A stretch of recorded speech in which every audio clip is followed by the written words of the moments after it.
tarde a todos. É uma alegria mesmo estar nesse evento. Quero parabenizar a Carla, Fabiano, por essa iniciativa e por quanto isso tem somado na nossa vida pessoal e, claro, profissional, né? Quero aqui, como educadora, em primeiro lugar, dizer que a fala da Carla, quero parabenizar os professores envolvidos aqui, interessados nesse tema, porque, como nós vimos no relato da Carla, foi uma professora que teve um olhar atento, né, para a conduta do Daniel. Então, nós nos alegramos de ver esse profissional, professor, tendo esse olhar. Então, os parabéns e todos envolvidos aqui. Nós queremos chamar aqui ao palco, que vai nos conduzir, né, numa palavra, aqui é o senhor José Ângelo Barella. Queria que ele, então, chegasse. Ele é licenciado em Educação Física e técnico desportivo pela Universidade Estadual Paulista, Júlio de Mesquita, mestrado em Ciências do Movimento Humano pela Universidade Federal do Rio Grande do Sul e doutorado em Desenvolvimento Motor pela Universidade Maryland, Estados Unidos. Atualmente é professor adjunto da Universidade Cruzeiro do Sul e da Universidade Estadual Paulista, com atuação na graduação, ministrando aulas no curso de licenciatura em Educação Física. Também orienta e ministra disciplinas no programa de pós-graduação em Ciências do Movimento Humano, linha de pesquisa, coordenação e controle do movimento humano, Universidade Cruzeiro do Sul, e tem experiência na área de educação física, atuando principalmente nos subtemas de desenvolvimento e controle motor, controle postural. Então, a palestra dele tem o título Métodos de Avaliação para Psicomotricidade em DMD. Então, senhor José Ângelo, seja bem-vindo, fique à vontade.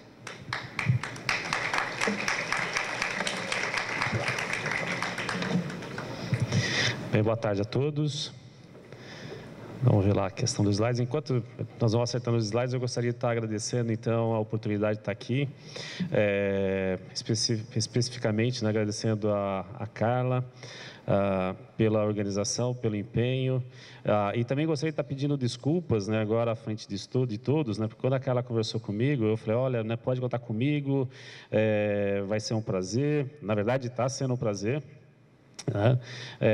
Só que, infelizmente, eu não pude colaborar com muita coisa, e, infelizmente, também ontem eu não pude, nem hoje de manhã eu pude estar aqui, por questão de envolvimento em outras atividades, né? Mas vou tentar trazer, então, essa uma possível contribuição, e já deixo claro, né, e já vou estar pedindo também a compreensão de todos, que talvez, né, eu venha estar trazendo, a contribuição maior que eu venha estar trazendo no sentido de estar apresentando algumas possibilidades que nós poderíamos estar utilizando de métodos de avaliação para as necessidades, né, e para as situações específicas que nós poderíamos estar vivenciar e estar trabalhando com os pacientes ou com as pessoas portadoras. A Carla, quando ela me mandou o tema, né, eu aceitei. Né? Ou, na verdade, a comissão organizadora, quando me mandou o tema, eu aceitei. Depois, na hora que eu fui ver e falei, mas métodos de avaliação para psicomotricidade em DMD, né? Eu falei, nossa, agora aqui eu estou perdido, né? Aí eu, né? E vocês vão ver que eu não vou estar falando muito a respeito disso, a não ser, né, algumas breves palavras no começo. Primeiro que, na verdade, o tema psicomotricidade é muito longo, né, muito amplo, e segundo, né, que eu não sou especialista algum em DMD. Né? Eu não tenho, né, conhecimento. Na verdade, aqui na plateia tem pessoas muito mais, né, conceituadas do que eu para estar falando a respeito até de métodos de intervenção. Nessa minha busca por algumas informações mais específicas, né, eu me deparei com trabalhos de várias pessoas que estão aqui hoje. Né? Então, não vou nem estar pedindo para me perdoarem, né? Mas eu vou estar tentando depois trazer trazendo um outro aspecto que talvez aí a gente pudesse vir a contribuir. Bem, a Carla, né, quando... provavelmente ela pensou nesse tema, ou a comissão organizadora pensou nesse tema, foi justamente, né, que nós estamos num desafio de estar fazendo uma possível avaliação com uma pessoa Então, essa minha necessidade, essa minha, né, intenção... apontei aqui embaixo, né? Dá um skip aí para mim, por favor. Então, na verdade, essa intenção de estar falando alguma coisa sobre avaliação, né, surgiu de uma necessidade, né, de um desafio, né? Então, a Carla chegou para mim há algum tempo atrás, eu nem conhecia ela, foi rapidamente, né, foi uma coisa recente. Falou, olha, nós podemos estar fazendo uma avaliação de uma pessoa? Eu falei, podemos. Né? Eu falei, o grande problema agora é avaliar o quê? Né? O que nós podemos estar medindo, o que nós podemos estar verificando, o que muda, na verdade, né? No caso de uma distrofia muscular, né, do tipo de Duchenne, o que estaria, né, alterando? Bem, fui lá na busca da literatura, mas antes de buscar na literatura alguma coisa, eu também sempre, né, fiquei com o aspecto de, bem, para que avaliar? Na verdade, esse é um grande problema que eu, que atuo mais diretamente, né, em algumas áreas de desenvolvimento motor, tenho vivenciado, tenho trabalhado nesse sentido, atuando na educação física também, né, na verdade, acho que o maior problema, né, da minha área específica é a falta de avaliação. Bom, e aí eu comecei a levantar. Bem, o primeiro é o diagnóstico, é claro. Segundo, acompanhamento de possíveis efeitos de intervenção, e aí nós temos também algum material a respeito disso. E terceiro, avaliação da eficácia da intervenção. Está dando resultado, não está dando resultado, os objetivos que eu estou colocando, né, estão sendo alcançados, não estão sendo alcançados, o que está acontecendo em todo esse processo. Né? E, portanto, a avaliação tem um papel importante. E nós, né, na nossa cultura, na cultura que eu digo, né, na cultura brasileira, ainda nós estamos, não especificamente em DMD, né, não vou estar falando especificamente, né, em DMD agora nesse momento, mas ainda nós temos, né, uma cultura que nós evitamos ou nós temos um certo receio de avaliar. Tá? E, consequentemente, né, nós perdemos, né, diversas informações importantes a respeito, né, do que nós estamos fazendo. Tá? E aí tem diversas razões que depois nós podíamos estar conversando a respeito disso. Mas vamos voltar para a causa, né, para aquela pergunta inicial, ou a pergunta do slide anterior. Né? O que muda? Certamente, né, na DMD, a principal característica é a perda de força muscular, ou, né, a diminuição da força muscular. Na verdade, é a diminuição da produção, a capacidade da produção de torque articular. Tá? A força muscular, né, para estar produzindo os movimentos ao redor dos nossos eixos, né, articulares, no sentido de estar produzindo uma determinada ação motora. E, é claro, né, com essa alteração, nós temos, né, mudanças em diversas habilidades e ações motoras que refletem fortemente, né, nas nossas capacidades de movimento diário e na nossa produção, né, de relacionamento com esse meio. Na verdade, né, quando nós falamos em força muscular, é através de movimentos, através de ações que então nós relacionamos com o meio e, consequentemente, nós perdemos parte dessa capacidade. Ocorre, né, em diversos processos essa alteração e, consequentemente, nós passamos então a ter uma pior, né, adaptabilidade às exigências, né, do meio com relação à realização das nossas ações motoras. Bem, aí eu tentei, né, eu digo para vocês, ontem foi um dia muito especial para mim, mas foi um dos dias mais, eu digo assim, confusos que eu tive, né? Até mais do que hoje estando aqui falando para vocês, né? Porque ontem eu não estava aqui por um problema por uma questão de compromisso de trabalho e um outro, né, que a minha esposa e meu filho falaram assim para mim, né? Você está ficando muito ausente, hoje é um dia especial, né? Nós queremos você aqui conosco. Né? Ontem foi o meu aniversário. Né? E eu vou falar para vocês, eu não aproveitei praticamente um minuto de ontem que ficava sempre pensando, né? O que eu vou estar falando, o que eu vou estar falando, o que eu vou estar falando, o que eu vou estar falando. Até chegou num ponto, né, em que a minha esposa e meu filho, né, falaram assim, ó, você está aqui só de pessoa, né, mas não está né, no total. Né? Eu falei, não estou. Né? Falei, me dê algum tempinho, depois eu retorno, aí eu prometo para vocês que eu vou estar de corpo e alma nesse momento, né, que eu tentar colocar alguma coisa em ordem. Né? E aí, né, falei, bom, eu vou estar resolvendo, tem a fala da manhã, vou estar resolvendo, todos os slides que eu tinha até então, né, não batia, eu falei, não, eu quero trazer alguma coisa diferente, eu fiz, né, uma coisa que eu não deveria ter feito, né, de tentar buscar alguma coisa, da área específica, né, ou com especificidade em DMD. Fui lá, busquei uma série, na verdade, já tinha buscado uma série de estudos, uma série de trabalhos, busquei mais muitos outros, né? E fiquei lá naquele tempo enorme, né, tentando verificar, né, possíveis testes que eu poderia estar aqui falando para vocês, né? E achei muitos, na verdade, muitos trabalhos, né, algumas pessoas que inclusive estão aqui, né? Até porque, quando nós falamos, né, olha, muda, né, tem fraqueza muscular, né, ocorre alteração da funcionalidade, parece uma coisa trivial, mas não é. Né? Não é, né, um problema simples de estar verificando, né, criando formas, métodos para estar avaliando essa nossa capacidade funcional. E se a gente for pensar, né, até da nossa capacidade de produção de força muscular ou da capacidade de produção de torque muscular. Tá? Primeiro, né, porque, por exemplo, né, se eu for só pegar a questão da força, não ocorre, né, de forma similar em todas as musculaturas ou em toda a cadeia muscular que nós temos. Né? Tem uma tendência de ter primeiro, né, de ter uma incidência maior nos membros inferiores, depois o movimento dos membros superiores, ou seja, tem toda, né, uma relação em termos da região corporal que vai estar mudando. Bem, e aí eu também deparei com vários testes, né, vários protocolos que foram estabelecidos, propostos na década de 80. E aqui foi mais uma borradinha, né, porque eu fiquei um tempo danado, né, para estar verificando esses testes. Né? O Hammersmith Motor Ability Score, né, o Brook Score, Vignos Score, que na verdade, né, são muito interessantes e que na verdade são até utilizados em muitos dos trabalhos. Né? E aí, né, eu também identifiquei que num estudo recente, né, publicado por um grupo lá de, se não falar a memória, da Universidade Federal de Minas Gerais, eles até levantaram, né, uma série de, não vou dizer críticas, né, mas uma série de problemas com relação à aplicação desses testes, que é a dificuldade para aplicação clínica e, consequentemente, né, esses testes têm sido basicamente utilizados em situações, basicamente não, né, mas né, especialmente utilizados nos protocolos de pesquisa. Tá?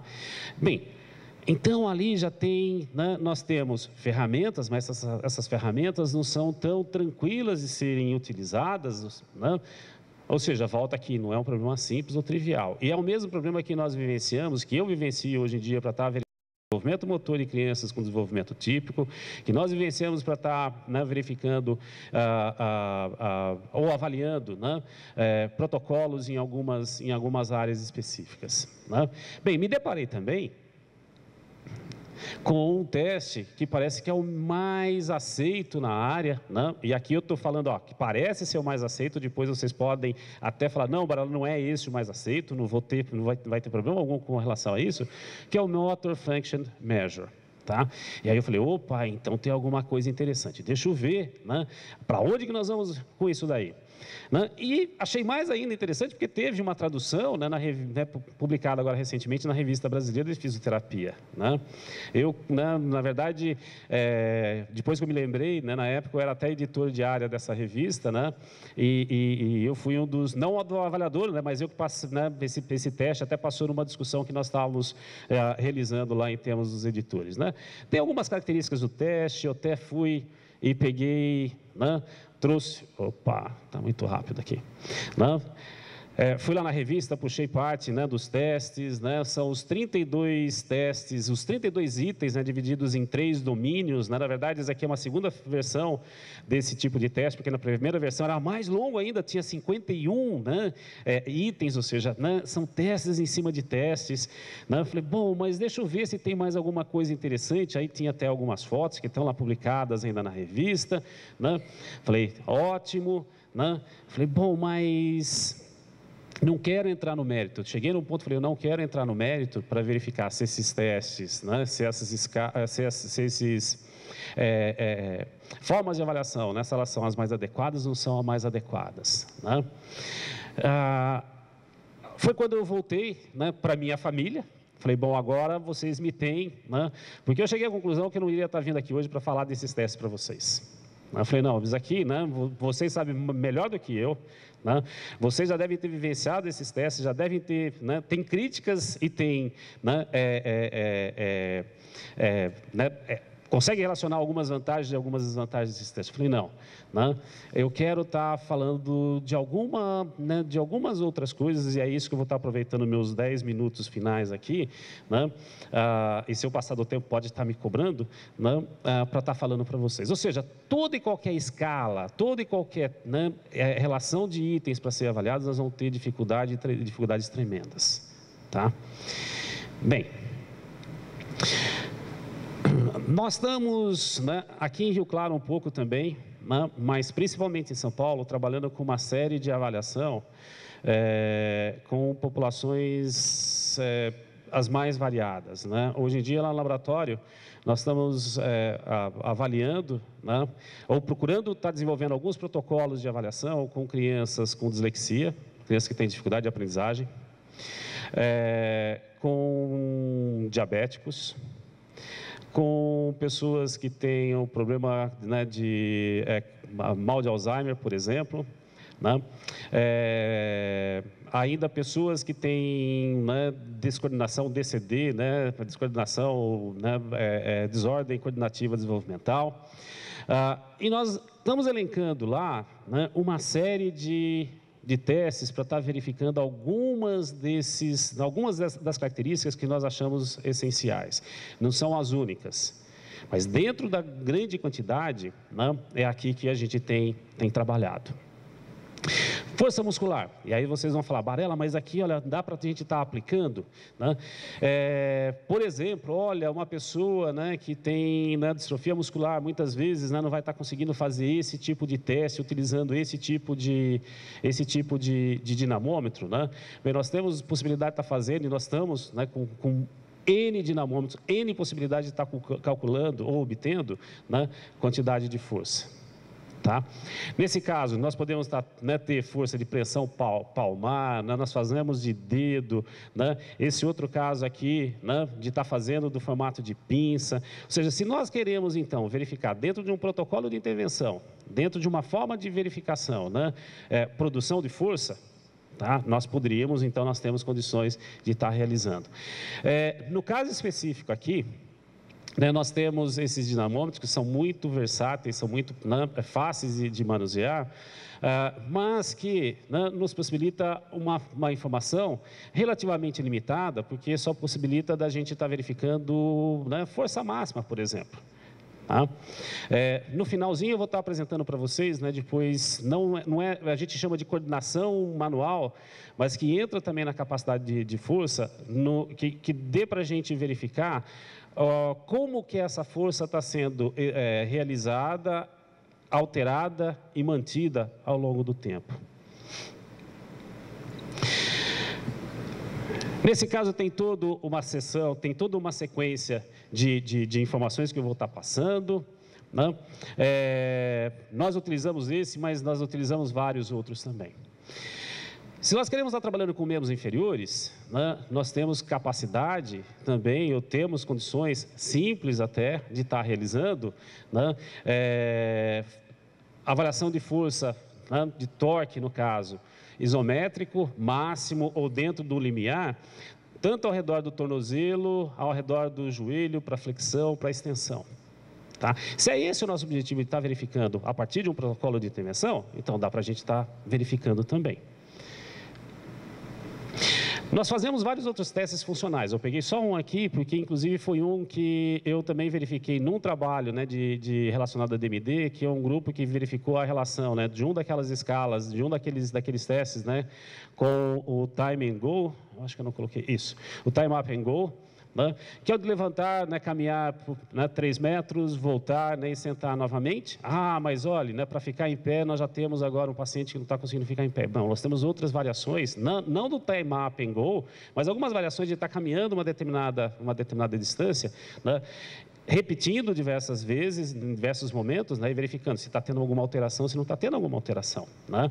Bem simples também. Na verdade, o Time Mapping Go está sendo utilizado hoje em dia para, né, quase todo, né, tipo tem uma aplicação muito ampla com diversas populações.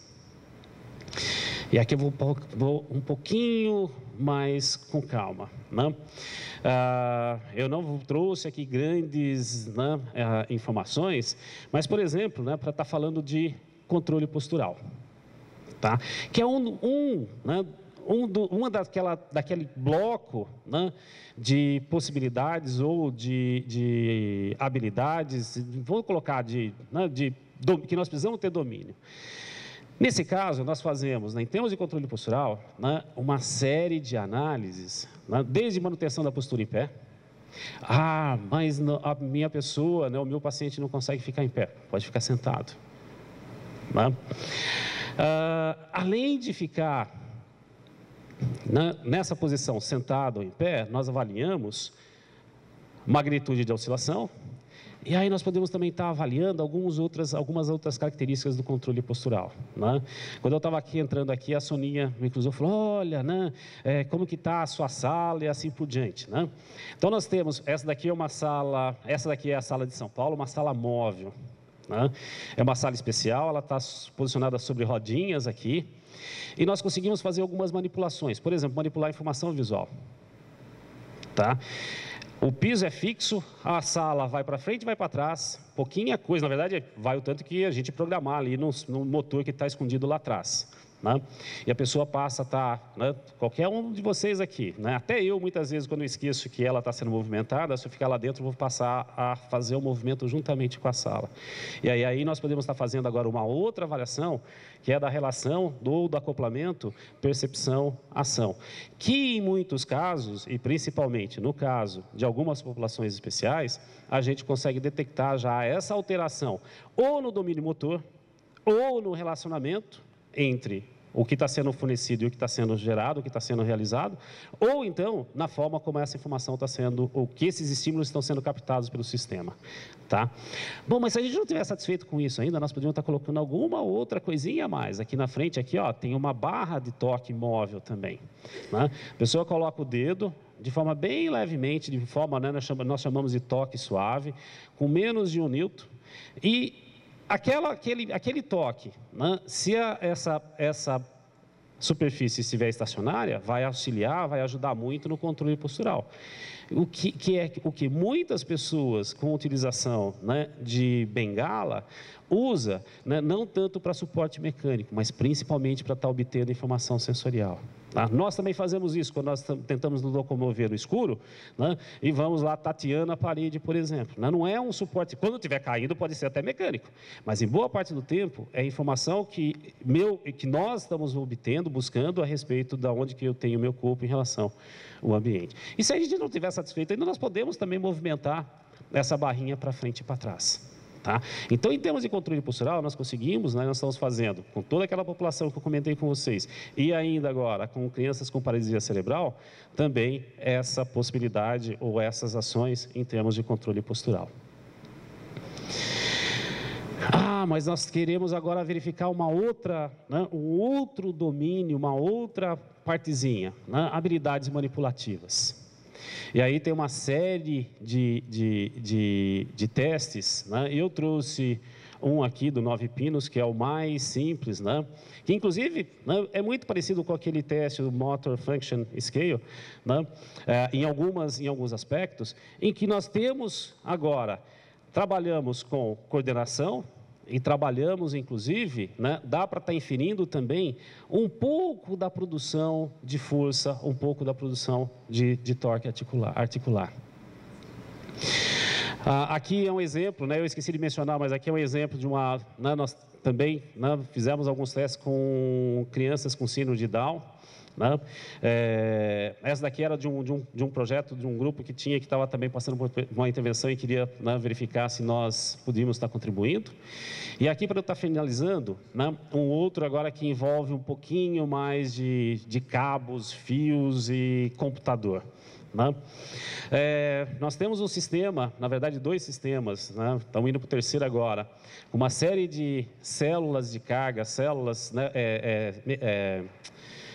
instrumentos, né, que medem a força, né, e que nós estamos pedindo para as pessoas agora, se nós quisermos verificar força de pressão, pedimos para estar fazendo e mantendo. Agora, quando nós fazemos também força de pressão, e é aí que é um outro aspecto interessante, né? Não tanto só para detectar possíveis alterações neurológicas já ou musculares em termos do controle motor, mas também em termos de produção adequada da relação entre a produção dessas forças, aí nós buscamos uma forma diferenciada. Nós pedimos para as pessoas utilizarem, né, pode ser até uma apreensão na forma de pinça, utilizando um ou vários dedos. E aqui tem uma situação, eu não trouxe o vídeo, porque eu falei, bom, vou estar colocando em pendrive, vai ficar um pouquinho pesado. Aqui a pessoa está fazendo essa força e está tendo que adequar essa força a um estímulo que ela está obtendo na tela do computador. Tá?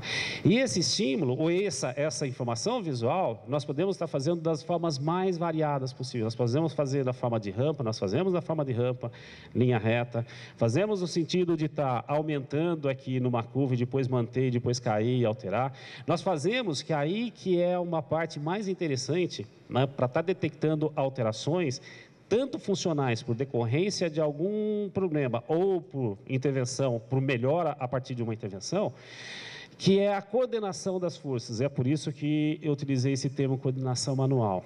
Quando eu estou utilizando, segurando esse objeto aqui, né, para o objeto não cair, eu tenho que apertar esse objeto por com uma determinada quantidade de pressão. Tá?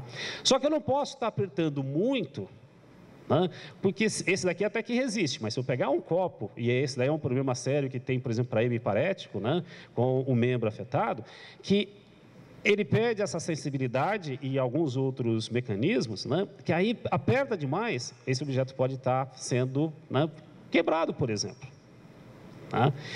Só que, né, esse objeto na minha mão, ele não fica o tempo todo, né, não requer, para ser mantido aqui, o tempo todo a mesma quantidade de força. Se eu fizer esse movimento aqui, né, eu tenho que estar alterando essa relação de força, de preensão, de apertar, porque a hora que esse objeto está indo para cima, e a hora que eu estiver revertendo o movimento, ele tem uma tendência de ser lançado para cima. E aí eu preciso apertar um pouquinho mais forte. A hora que eu estiver mudando aqui, eu tenho que apertar um pouquinho mais forte também. Tá? Isso os nossos pais não nos ensinam. O nosso sistema nervoso, né, aprende, né, desde as primeiras tentativas. E esse é um dos primeiros mecanismos, né, que qualquer alteração neurológica que vá estar afetando o controle motor, ou vamos colocar agora melhor dizendo, sensório motor, tá, é alterado.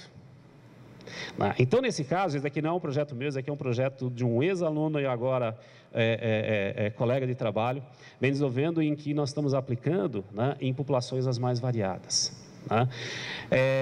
Eu não trouxe o vídeo aqui, né?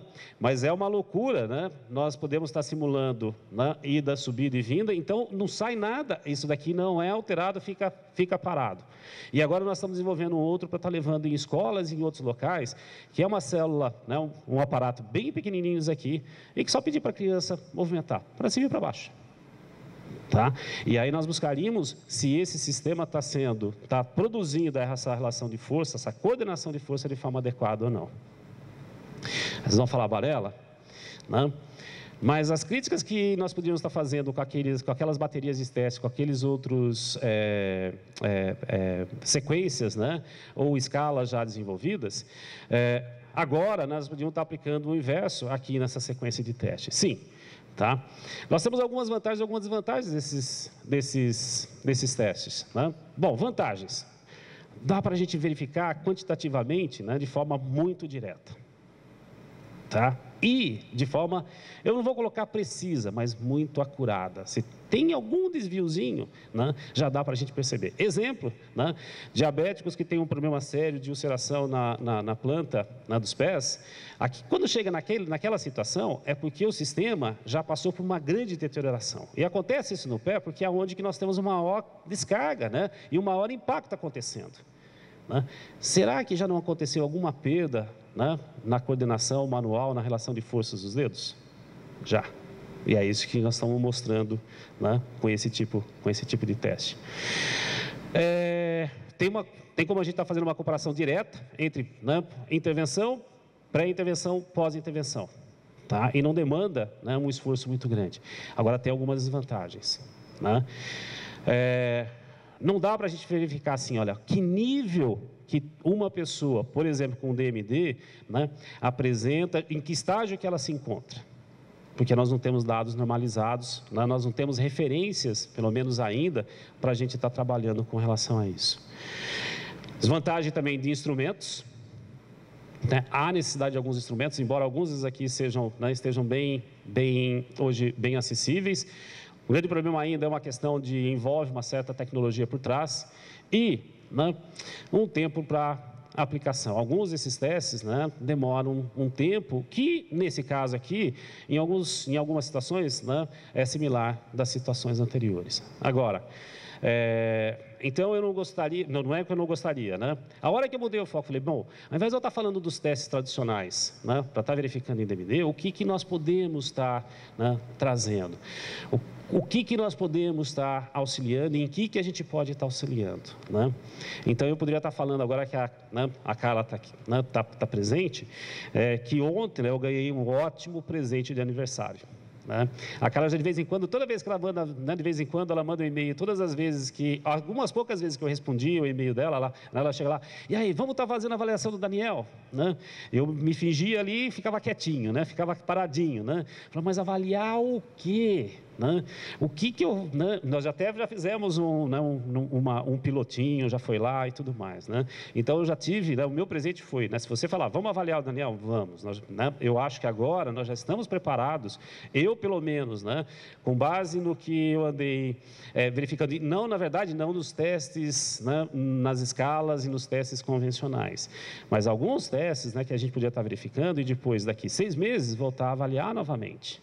Tá? Daqui 1 ano, voltar a avaliar novamente. Daqui 1 ano e meio, voltar a avaliar novamente. Tá?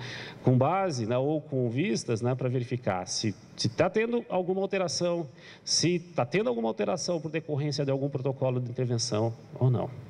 Tá? Obrigado.